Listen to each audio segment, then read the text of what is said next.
oo maaragtay dhibaataynaya ummadda oo ilaahay aanan aqoon dabcan cid soo deystan ilaahay isan aqoon qaarkood ay hubaysan midii baskoolada ku hubaysan yihiin ay tuug dadban oo sharciyeysan ay yihiin ay gabagabeynayaan qof masaakiin ah wadadaas taagan umul ah laga yaabo in ay maaragtay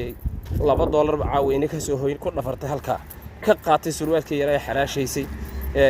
waxyaabihii banaanka ku iibsanaysay biri subaxdiina askari u imaanay xalaal ay dhacaysan ka yeeleen oo $3 canshuurta laga rabo oo kiradii laga rabo dawladda Puntland waxa ka codsanaynaa in caawa maanta waa 24 bisha Ramadaan maalmo ciid ayaa nagu soo beegan waa in amaan laga helaa dhalinyaradaas ee dawladdu ay xoog u sheegataa ay naga qabataa soo dhawaada Soomaaliya meel walba joogta khaasan shacabka reer Puntland oo xur shacabo way caawa inaad gaarsiisaan cid ay qosaysa reer Boosaaso waa inaad share garaysan khaasan ganacsatada suuqa weyn ee maamul goboleedka Puntland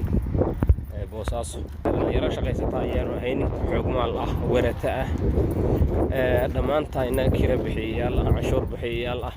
dan walba wax shuruudaha dawladdu uga baahnayd on gol bixiya waxa lay waxay ku waajibay dawladdu ay leedahay baan bixinaa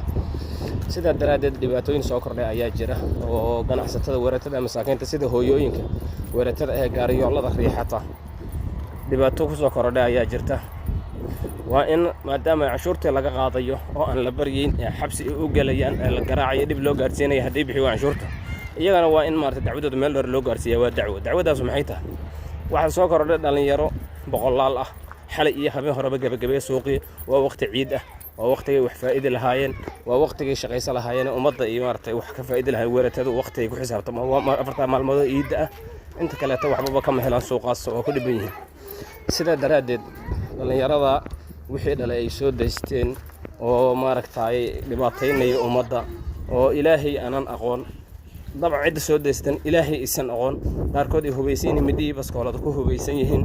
ay tuug dadban oo sharciyeysan ay yihiin ay gabagabeynayaan qof masaakiin ah wadadaas taagan umul ah laga yaabo in ay maaragtay $2 caawin ka soo hooyin ku dhafartay halka ka qaatay surwaalkii yar ee xaraashaysay waxyaabihii banaanka ku iibsanaysay biri subaxdiina askari u imaanay xalaal ay dhacaysan ka yeeleen oo $3 canshuurta laga rabo oo kiradii laga rabo dawladda Puntland waxa ka codsanaynaa in caawa maanta waa 24 bisha Ramadaan maalmo ciid ayaa nagu soo beegan waa in amaan laga helaa dhalinyaradaas ee dawladdu ay xoog u sheegataa ay naga qabataa ilaahayna inooga baqdaa dadka masaakiinta ah ee la dhibaataynayana aysan ku fiirsan dadkaas mooryaantaas sharciyeysan